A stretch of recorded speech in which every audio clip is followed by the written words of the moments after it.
இப்போ சர்ஜரி எப்போ பார்க்குறதுக்கு உங்களுக்கு நிறைய வச்ச மாதிரி இருக்கும், பட் எதுவும் வளர்ந்துருக்காது. டிரான்சேஷன் ரேட் அதிகமாக இருந்தால் ரிசல்ட்டில் என்ன எஃபெக்ட் சார்? பர்சன்டேஜ் எதாவது லாஸ் ஆகுமா? ஆமாம், 4000 முடியை டேமேஜ் பண்ணி நான் 2000 முடி தான் எடுத்திருக்கேன். பட் பின்னாடி டோனர் ஏரியாவில் 4000 தடவை ஓட்ட போட்டிருக்கேன். அந்த 4000 முடியும் வளர போகிறது கிடையாது. சர்ஜரி டைமில் ப்ளீடிங் நமக்கு ரொம்ப அதிகமாகிடுச்சு அப்படின்னா அதனால முடி வளர்க்க அஃபெக்ட் பண்ணுமா அப்படின்னு கேட்டேன். கண்டிப்பாக அஃபெக்ட் பண்ணும், வீக்காக வளரும். இன்னும் எக்ஸ்ட்ரீமான கேசஸில் வந்து இப்போ ஹேர் டிரான்ஸ்பிளான்ட் பண்ணவங்க பார்த்தீங்கன்னா நிறைய பேரோட அன்நேச்சுரலாக இருக்குங்க சார். ஸோ சில பேருக்கு மட்டும்தான் அது நேச்சுரலாக நமக்கு அது பார்க்குறப்பவே தெரியுது. ஸோ அதில் ஏதாவது சீக்ரெட் எதாவது இருக்கா? சீக்ரெட் இந்த சென்ஸ் வந்து நேச்சுரல் ரிசல்ட் வருங்கிறது ரொம்ப சிம்பிள். பட் விஷயம் என்னென்னா நிறைய பேர் அவ்வளோ பேஷனேட்டாக பண்ண மாட்டாங்க. ஸோ எல்லாருக்கும் வணக்கம். இந்த ஹேர் டிரான்ஸ்பிளான்ட் நல்லா நமக்கு வரணும் அப்படின்னா நிறைய கிராஃப்ட்ஸ் வைக்கணுமா, இல்லை என்ன மெத்தடில் பண்ணணும், இல்லை எந்த மாதிரி சர்ஜரியெல்லாம் நம்ம பண்ணால் நமக்கு நிறைய நல்லா பெட்டரான ரிசல்ட் கிடைக்கும் அப்படின்னு சொல்லி நிறைய ஆடியன்ஸ் டவுட் கேட்டிருக்காங்க. ஸோ நம்ம கூட dermatologist and hair transplant surgeon doctor Muthu sir இருக்காரு. ஸோ அவர்கிட்ட கேட்டு இன்னைக்கு நம்ம தெரிஞ்சுக்கலாம்.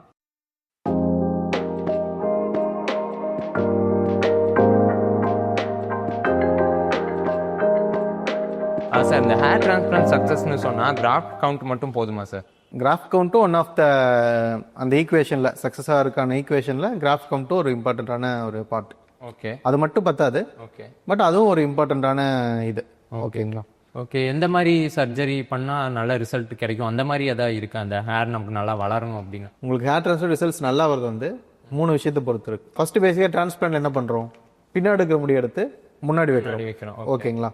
இதை வந்து நீங்கள் ஒரு செடியை, ஒரு மரத்தை ஒரு இடத்துலேருந்து பிடிங்கி இன்னொரு இடத்துல வைக்கிற மாதிரி நீங்கள் இமேஜின் பண்ணிக்கலாம். ஸோ ஃபஸ்ட்டு முக்கியமான விஷயம் என்னென்னா, பிடுங்கி வைக்கும்போது டேமேஜ் பண்ணிடக்கூடாது. ஸோ பின்னாடி இருந்து எடுத்து முன்னாடி வைக்கும்போது அந்த கிராஃப்டை வந்து டேமேஜ் பண்ணிடக்கூடாது.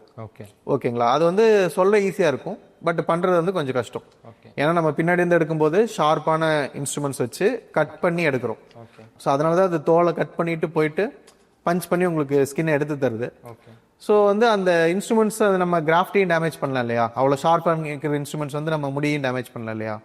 ஸோ அந்த இன்ஸ்ட்ருமெண்ட்ஸ் டேமேஜ் பண்ணாமல் முதல்ல சேஃபாக கட் பண்ணி முடி எடுக்கணும்.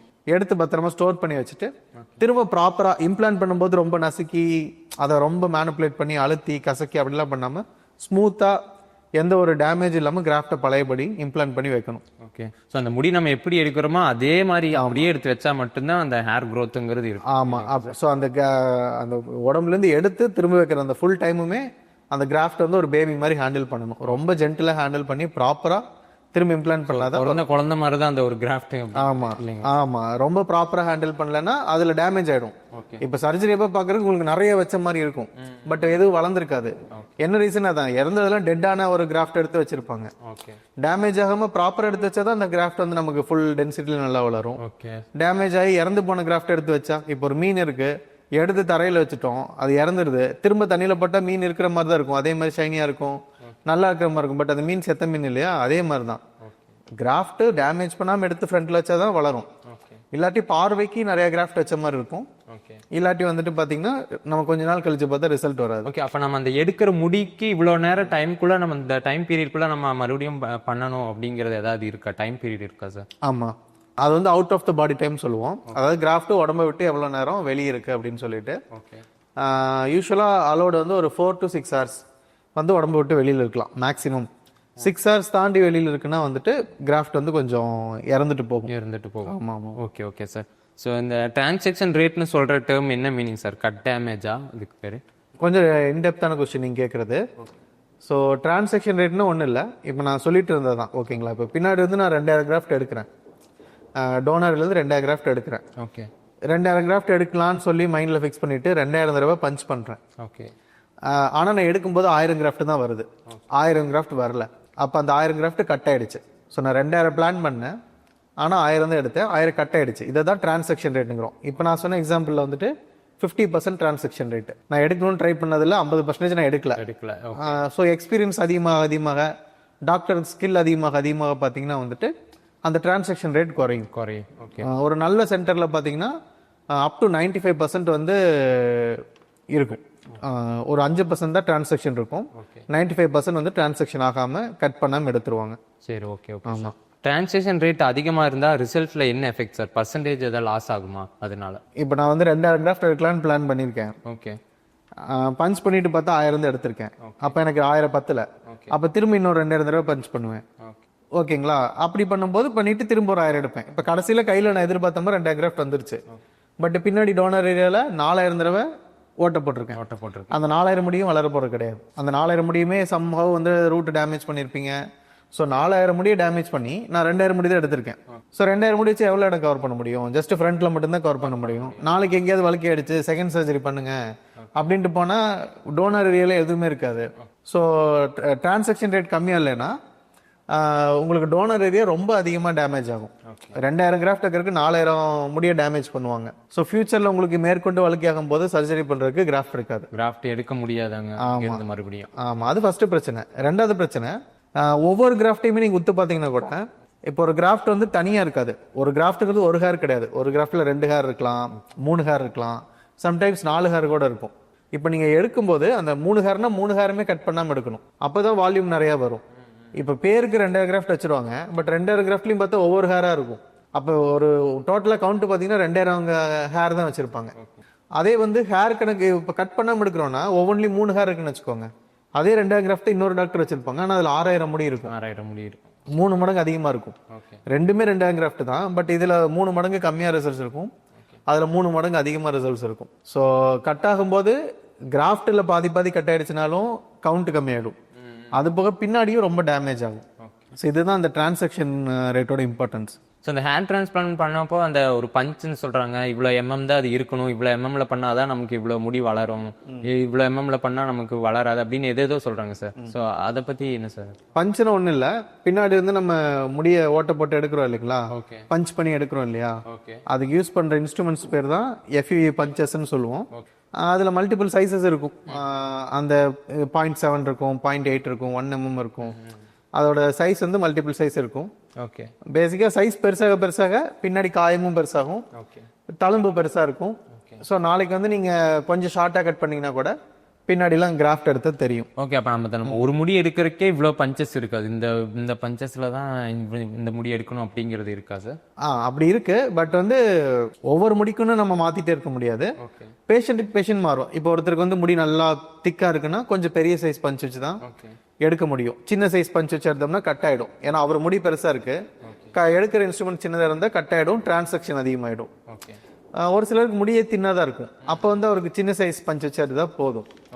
ஒருத்தர் தலையிலேயே பார்த்தீங்கன்னா ஒரு சில இடங்கள்ல முடி ரொம்ப தின்னா இருக்கும், ஒரு சில இடங்கள்ல திக்கா இருக்கும். அப்போ பஞ்ச் மாற்றி எடுப்போம். ஸோ அவங்களுக்கு எந்த லெவலில் ஹேர் ஃபால் ஆயிருக்கு, ஹேர் லாஸ் ஆயிருக்கு அப்படிங்கிற பொறுத்து தான் நம்ம பஞ்சஸ் சூஸ் பண்ணுறது. அதான் இதில் 2 விஷயம் இருக்கு. ஓகேங்களா? பொதுவாக பஞ்ச் சைஸ் எவ்வளோக்கு எவ்வளோ சின்னதாகுதோ அவ்வளோக்கு எவ்வளோ பின்னாடி வந்து பார்க்க அழகா இருக்கும். ஸ்கார் இருக்காது, நீட்டாக இருக்கும். பட் பஞ்ச் சைஸ் சின்னதாக கட்டாகிறதுக்கான வாய்ப்பு அதிகம். கிராஃப்ட் வந்து கட்டாகிறதுக்கான வாய்ப்பு, டிரான்சாக்ஷன் ரேட்டு அதிகமாக இருக்கான வாய்ப்பு அதிகமாக இருக்கு. ஸோ சர்ஜனுக்கு எக்ஸ்பீரியன்ஸ் அதிகமாக சின்ன சைஸ் யூஸ் பண்ணியே கட் ஆகாமல் எடுப்பாங்க. ஸோ முன்னாடியும் ரிசல்ட்ஸ் நல்லா வரும், பின்னாடியும் வந்து தழும்பு தெரியாது. சர்ஜனுக்கு எக்ஸ்பீரியன்ஸ் இல்லைன்னா வந்துட்டு கொஞ்சம் பெரிய சைஸ் பஞ்ச் யூஸ் பண்ணி பண்ணுவாங்க. அப்போ வந்து பின்னாடி வந்து கொஞ்சம் தழும்பு நிறைய தெரியும், பட் முன்னாடி ரிசல்ட்ஸ் ஓரளவுக்கு நல்லா வரும். சர்ஜன் ரொம்ப மோசமாக இருந்தா பெரிய சைஸ் பஞ்ச் யூஸ் பண்ணி எடுப்பாங்க.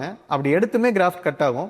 ஸோ முன்னாடி ரிசல்ட்ஸ் நல்லா வராது, பின்னாடி ரிசல்ட்ஸ் நல்லா வரும். ஸோ எக்ஸ்பீரியன்ஸான ஒரு டாக்டர், ஒரு டெர்மட்டாலஜிஸ்ட் நம்ம மீட் பண்ணி ஹேர் டிரான்ஸ்பிளான்ட் பண்ணுறதா நல்ல ஒரு ஆப்ஷன் இல்லைங்களா? ஆமாம், இது வந்து மிச்ச ஒர்க் மாதிரி தான், ஸ்கில் பேஸ்ட் ஒர்க்கு. ஸோ எவ்வளோ நாள் அவங்க பண்ணுறாங்களோ பண்ண அவங்க ப்ரிசிஷன் இம்ப்ரூவ் ஆகிட்டே போகும், பெட்டராக பண்ணுவாங்க. ஸோ ஹை டென்சிட்டியில் கிராஃப்ட் வச்சா அது நல்லதா, இல்லை அதனால ஏதாவது ப்ராப்ளம் வரக்க சான்சஸ் இருக்கா சார்?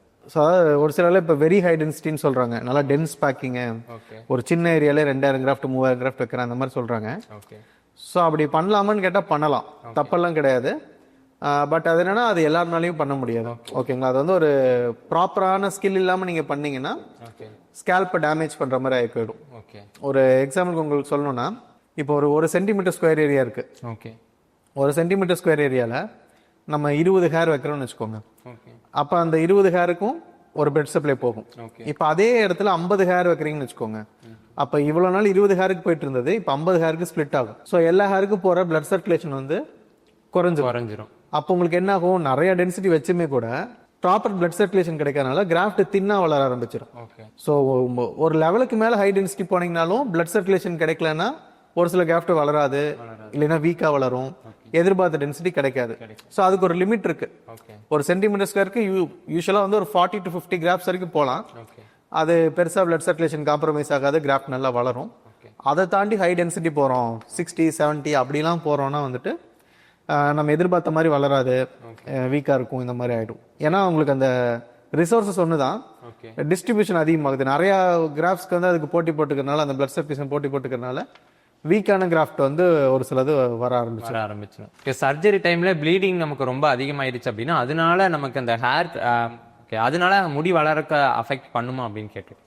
கண்டிப்பா அஃபெக்ட் பண்ணும். ஓகேங்களா, சர்ஜரி எப்போ ப்ளீடிங் நிறைய ஆச்சுன்னா ரிசல்ட் வருது அஃபெக்ட் ஆகும். எப்படின்னு சொல்லி உங்களுக்கு சொல்றேன். ஓகேங்களா, அதாவது இதை நீங்க எப்படி இமேஜின் பண்ணிக்கணும்னா, ஒரு வயலுக்கு தண்ணி போற மாதிரி இமேஜின் பண்ணிக்கோங்க. இப்போ ஒரு 10 வயல் இருக்கு, ஒரு பைப் வழியா வந்துட்டு ஒவ்வொரு வயலுக்கும் ஒவ்வொரு பைப் வழியா தண்ணி போயிட்டு இருக்குன்னு வச்சுக்கோங்க. இப்போ வந்து நான் ஏதாவது ஒரு பைப்பை உடச்சிட்டேன்னா அப்போ அந்த வயலுக்கு தண்ணி போகாது. திரும்ப நான் அந்த பைப்பை ரிப்பேர் பண்ணனா தான் தண்ணி போகும். ஓகேங்களா, இப்போ நான் உடைக்கும் போது என்ன ஆகும், அந்த பைப்ல இருந்து தண்ணி நிறைய பீறிட்டு வெளியே வரும். அந்த பீரியட் வெளியே வர தண்ணி தான் ப்ளீடிங், பிளட். இப்போ நான் சர்ஜரி பண்ணும்போது நிறைய பிளட் வெசல்ஸ் டேமேஜ் பண்ணனா அந்த பிளட் வெசல்ஸ்ல இருந்துலாம் நிறைய பிளட் வெளியே வருது, அதை தான் ப்ளீடிங்னு சொல்றோம். இப்போ அந்த இடத்துல ப்ளீடிங் நிறைய ஆகும்போது அந்த அந்த பார்ட்டுக்கு போற ரத்த குழாய் டேமேஜ் ஆயிருக்கு. திரும்ப அந்த ரத்த குழாய் வந்து உடம்பு சரி பண்ணிக்கிட்டு அது வந்து ஒரு பழைய நிலைமைக்கு வர்றதுக்கு அது கொஞ்சம் டைம் எடுக்கும். 3 days எடுக்கலாம், 1 week எடுக்கலாம், 10 days எடுக்கலாம். அந்த ரத்த குழாய் பழைய சுச்சுவேஷன் வரதுக்கு டைம் எடுக்கும். அந்த டைம் வரைக்கும் பாத்தீங்கன்னா உங்களோட கிராஃப்ட்டுக்கு வந்து பிளட் சர்க்குலேஷன் சரியா போகாது. ஸோ ப்ளீடிங் அதிகமாக அதிகமாக நம்ம ஓவரால் அந்த நெட்ஒர்க்கே, அந்த பிளட் சர்க்குலேஷன் ஆகிற ஃப்ரேம் ஒர்க்கை நம்ம அஃபெக்ட் பண்ணிடுறோம். ஸோ அப்படி அஃபெக்ட் பண்றதுனால நம்ம வச்ச கிராஃப்ட்டுக்கு ப்ராப்பரா பிளட் சர்க்குலேஷன் போகாது. அதனாலே உங்க கிராஃப்ட் வந்து கொஞ்சம் வீக்கா வளரும். இன்னும் எக்ஸ்ட்ரீமான கேசஸ்ல வந்து இஸ்கிமியாவே ஆயிடும், அதாவது வந்து தோலே சேர்த்துரும். ரொம்ப டேமேஜ் பண்ணிட்டாங்கன்னா ஸ்கின்னே செத்துரும். ஹேர் மட்டும் இல்லை, எதுவுமே வளராது, அப்படியே ஒரு தழும்பு மாதிரி ஸ்கார் திச்சு மாதிரி ஆயிடும். இதை வந்து நெக்ரோசிஸ் மாங்க, இஸ்கீமியாமாங்க. சர்ஜரி பண்ண இடமே ஃபுல்லா செத்து அந்த இடம் வந்து இதாயிடும், அழுகி போன மாதிரி ஆயிடும். ஓகே, அந்த ப்ளீடிங் வர்றது வந்து இந்த டெர்மட்டாலஜிஸ்ட் டிரான்ஸ்பிளான்ட் பண்றவங்களை பொறுத்தா சார், இல்ல எதனால அவ்வளவு ப்ளீடிங் வருது? ஆமாம், அது பண்றவங்களை பொறுத்து தான். ஓகே, முன்னாடியே சொன்ன மாதிரி எக்ஸ்பீரியன்ஸ் டெர்மட்டாலஜிஸ்ட் பண்றப்போ அது கரெக்டா அவங்க அந்த ப்ளீடிங் கண்ட்ரோல்ல வச்சு அப்படி எல்லாத்துக்கும் எக்ஸ்பீரியன்ஸ் கிடையாது. அது ஒருத்தவங்களோட ஸ்கேல்ப் எப்படி இருக்குன்னு பார்க்கணும். ஒரு சிலருக்கு ரொம்ப ஹைலி வாஸ்குலரா இருக்கும். யூஸ்வலாக வந்து பிளட் வெசல்ஸ் வந்து எவ்வளோ டெப்த்தில் இருக்குன்னு இருக்கு. ஓகேங்களா, இப்போ தோலில் வந்து பார்த்தீங்கன்னா டெர்மிஸ்ன்னு இருக்கு, எபிடெர்மிஸ்ன்னு இருக்கு, சப்குட்டேனியஸ் லேயர் இருக்கு, தோலோட அடுக்குகள். ஓகேங்களா, தோல் வந்து இந்த 3 செக்ஷன்ஸ் இருக்கு. இதுல யூஸ்வலா டெர்மிஸ் லேயர்ல தான் வந்து பிளட் வெசல்ஸ் இருக்கும். அதுலயும் நீங்க டீப்பர் டெர்மிஸ் போகும்போது தான் வந்து நிறைய பிளட் வெசல்ஸ் இருக்கும். ஸோ நம்ம சர்ஜரி பண்ணும்போது அந்த லெவலுக்கு மேல பண்ணணும். டீப்பர் டெர்மிஸ் போகாம அதுக்கு மேல லெவல்ல பண்ணணும். ரொம்ப டீப்பா பண்ணோம்னா பிளட் சர்க்குலேஷன் வந்து ரொம்ப அஃபெக்ட் ஆகும்.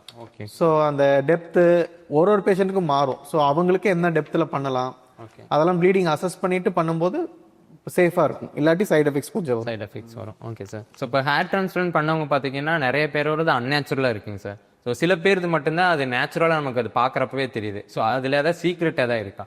ஒரு சில டாக்டர்ஸ் வந்து ரொம்ப நேச்சுரலா இருக்கு, அது எப்படி அவர் நேச்சுரலா இருக்குங்கிற மாதிரி கேட்குறீங்க. அது ரொம்ப குறைவான டாக்டர்ஸ் இது மட்டும் தான் நம்ம பார்க்க முடியுதுங்க சார். நேச்சுரலாகவே அவங்க அந்த ஹேர் டிரான்ஸ்பிளான்ட் பண்ணுறப்போ நேச்சுரல் லுக் கொடுக்குறாங்க. ஸோ அதில் ஏதாவது சீக்ரெட் இருக்கா அப்படின்னு கேட்க. சீக்ரெட் இந்த சென்ஸ் வந்து மெயினான விஷயம் என்னன்னா, நேச்சுரல் ரிசல்ட் வருங்கிறது ரொம்ப சிம்பிள். ஓகேங்களா, அதாவது என்ன பண்றோம்னா, நேச்சுரலா வரதுக்கு நாங்கள் என்ன பண்றோம்னா, உங்களுக்கு இயற்கையா இருக்கிற ஹேர் இருக்கு இல்லைங்களா, அந்த ஹேரை பார்த்து பார்த்து காப்பி அடிச்சு வைக்கணும். நேச்சுரல் ஹேர் எந்த ஆங்கிள் போகுதோ, எந்த டைரக்ஷன்ல போகுதோ அதை காப்பி பண்ணி அப்படியே நம்ம சர்ஜரி பண்ணணும். அப்படி பண்ணும்போது ரொம்ப ஒரு நேச்சுரலான ரிசல்ட்ஸ் கொடுக்கணும். பட் விஷயம் என்னன்னா, நிறைய பேர் அவ்வளோ பேஷனேட்டா பண்ண மாட்டாங்க. ஒரு உங்களுக்கு எக்ஸாம்பிள் சொல்லணும்னா, ஒரு சர்ஜரி 4000 கிராஃப்ட் இருக்கும். ஸோ அப்போ 4000 முடியும் நான் ஒவ்வொரு முடியா பார்த்து ஏற்கனவே இருக்கிற முடியோட ஆங்கிள் டைரக்ஷன்ல வச்சுட்டே இருக்கணும். ஸோ அந்த ப்ராசஸ் ஒரு 7 மணி நேரம் 8 மணி நேரம் சர்ஜரினா, அந்த 8 மணி நேரமும் அவ்வளோ பேஷனேட்டா அவ்வளோ கரெக்டாக ஃபாலோ பண்ணி நேச்சுரலாக மிமிக் பண்ணணும் அப்படின்னு பண்றது வந்து கொஞ்சம் வந்து நிறைய பேர் அவ்வளோ இன்ட்ரெஸ்டடாக பண்ண மாட்டாங்க. ஸோ அது ஒரு ஃபர்ஸ்ட் விஷயம். செகண்ட், ஒரு ஆர்டிஸ்டிக் டச்சும் இருக்கு. என்ன சொல்றது, யார் யாருக்கு என்ன ஹேர்லைன் நல்லா இருக்கும், இந்த ஃபேஸ்க்கு எப்படி வச்சா நல்லா இருக்கும், ஒரு சென்ஸ் ஆர்டிஸ்டிக் சென்ஸ் இருக்கும். ஸோ அது டாக்டர்ஸ் பார்க்குறப்ப அவங்களுக்கே தெரியுமா சார், அந்த இவங்களுக்கு இந்த லுக்ல நம்ம டிரான்ஸ்பிளான்ட் பண்ணா நல்லா இருக்கும் அப்படின்னு அவங்களே டிசைட். ஆமா, கொஞ்ச நாள் ஆக நமக்கு அந்த சென்ஸ் வந்துடும், இந்த இவங்களுக்கு இந்த மாதிரி ஹேர்லைன் நல்லா இருக்கும், ஓகே ஓகே இந்த மாதிரி பண்ணா நல்லா இருக்கும், இங்க டென்சிட்டி நல்லா வச்சா நல்லா இருக்கும், அந்த மாதிரி அந்த ஒரு சென்ஸ் வந்து. சென்ஸ் வந்து ஓகே. இது பேசிக்கலி சயின்ஸ் தான். ஓகே பட் சயின்ஸ் இருந்தாலும் இப்போ எப்படி சொல்றது, நேச்சுரலா வரைக்கும் ஒரு சயின்ஸ் தான். ஓகே. புக்கு படிச்சா எல்லாத்துக்கும் தெரிஞ்சிடும். பட் அதை பண்றதுங்கிறது ரொம்ப கஷ்டம். பேக்கிங் மாதிரி தான். பேக்கிங் சொல்றது ஈஸி, இந்த முட்டை கலக்குங்க, மைதா கலக்குங்க, இவ்வளோ டிகிரி செல்சியஸ்ல வைங்க கேக் வந்துடும் அப்படிம்பாங்க. பட் பண்ணும்போது உங்களுக்கு அதுல நிறைய நுணுக்கங்கள் இருக்கு இல்லையா, அந்த மாதிரி இது வந்து புக்ல படிக்கும்போது இவ்வளவுதான் நேச்சுரலா கொடுக்கறதாங்கிற மாதிரி இருக்கும். பட் பண்ணி நேச்சுரல் ரிசல்ட்ஸ் வருங்கிற போது கொஞ்சம் நிறைய பேஷன் எஃபர்ட் எல்லாம் கொஞ்சம் வேணும். Okay okay sir. Okay, sir பேசுனது எல்லாருமே கேட்டிருப்பீங்க. கண்டிப்பாக அது உங்களுக்கு எல்லாத்துக்குமே யூஸ்ஃபுல்லாக இருந்திருக்கும். ஸோ ஹேர் சம்மந்தமாக உங்களுக்கு வேறு ஏதாவது எந்த ஒரு டவுட்ஸாக இருந்தாலும் நீங்கள் கீழே கமெண்ட் பண்ணுங்கள். தேங்க்யூ.